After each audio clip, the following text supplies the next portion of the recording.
Hi viewers, as you can see, the star of today's video is a watch by Doxa. So let's have a look. It comes in this quite sporty looking travel style case pouch. It's a nice box, but it's just a very sporty pouch style case, which maybe isn't what I'd expect for a luxurious high-end watch, but it's not bad. So let's have a look. Here we go. This is the Doxa Sub 200. Now this is the trademark orange dial Doxa, which they call, for this particular range, they call this the professional. All the different colours have different names, and they do this in quite a lot of funky colours. You've got a bright blue, yellow as well, and then black and a more standard blue. Now, first impressions of this watch is that it does feel very well made, very high quality. These do retail at around about £900, $1,000. It does feel a very decent, well-made Swiss watch.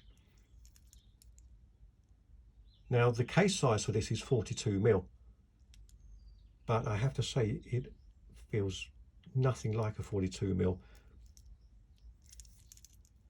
It feels way more like a 40mm. Now, that's mainly due to the fact that the bezel is a lot smaller than the actual case, so it appears a much smaller watch, which is great really, because you get the benefits of both a decent sized watch but one that doesn't look too big on the wrist.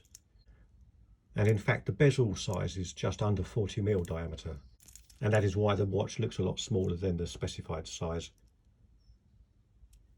And the lug to lug is quite modest at 45mm.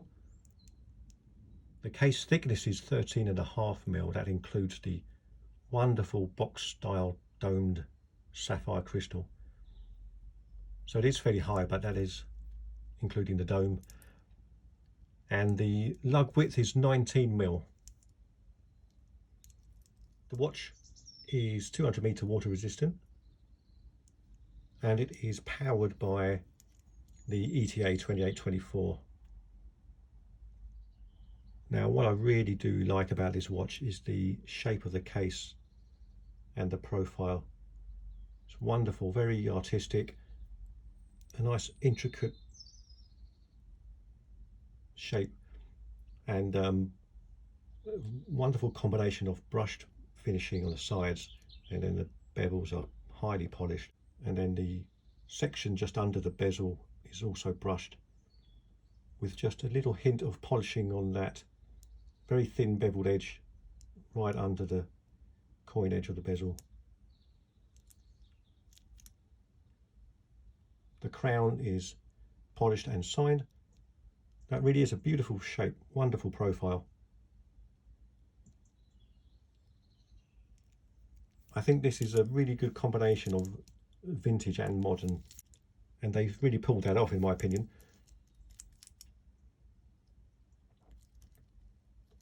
And as you can see, this particular model comes with this beads of rice bracelet, which is really well engineered, very comfortable bracelet, and a very good looking finish to it. Again, a combination of brushed and polished. I do like the clasp, it's very easy and comfortable. The metal is fairly thin, stamped metal on the clasp, but very easy to operate. And it looks good. I like the deep embossing of the Doxa logo and the fish. And then the swing arms are milled steel. But what I don't like is the composition of the extension, which is that nasty matte stamped metal, which you would expect to see on a much cheaper watch. But not every diver has an extension, so I suppose that's better than nothing. but for a watch that's around about $1,000, that's not ideal really. It's a bit stingy going that cheap on that particular section.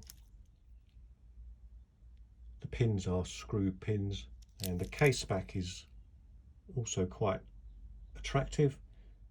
Friendly fish and a nice wave embossing as well. Now the bezel insert I think is sapphire. It's not a aluminium or ceramic, but it's a flat bezel and it's very smart. It turns really well. 120 clicks. No play at all. Lines up perfectly. I do really like this watch. It has a lovely weight to it. It's one of those feel-good watches. It just feels just right on the wrist. Makes you smile when you wear it. Has a wonderful combination of flair and fun, with a bit of luxury thrown in as well. The indices are very smart. They're all applied onto the dial, finished off in the silver chrome edging. And the hands, as you can see, they're not silver, they're black, but they're sort of painted in a black lacquer. They look really nice on that orange dial, and the sweeping second hand with the square, more rectangle shape in the middle just sets the dial off very well.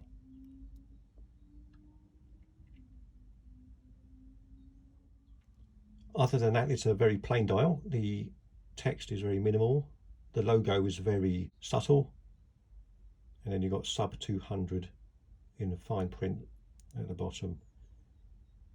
So if you like fussy dials, this is not the one for you. This is a very plain, simple dial. So easy to read, which is what you really want in a watch, especially a diver's watch. Now, being a diver's watch, this does have a screw down crown.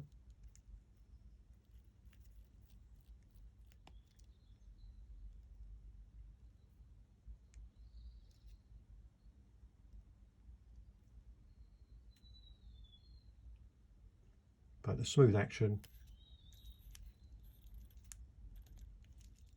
I really do like this watch. I'm a big fan of the styling, especially the profile. I just love that. It's so different. Very stylish, very well executed. You can see a lot of work has gone into that. It's wonderful. So I'll show you quickly what that looks like on the wrist. Lovely, very comfortable, beautiful bracelet. Now, I have seen quite a bit of criticism about this watch for lovers and fans of Doxa. I think there's not a lot wrong with this watch. I do really like it. I think it's beautiful. I think there's a lot of great features.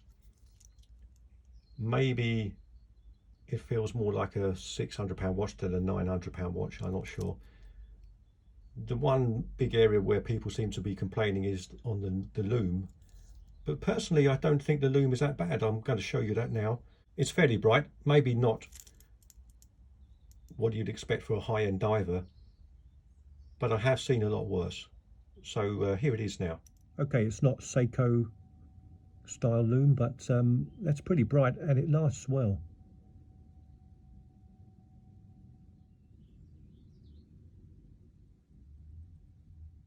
So that's a wrap for this Doxa sub 200. A wonderful vintage style diver that is pretty hard to fault. Thanks so much for watching. See you next time.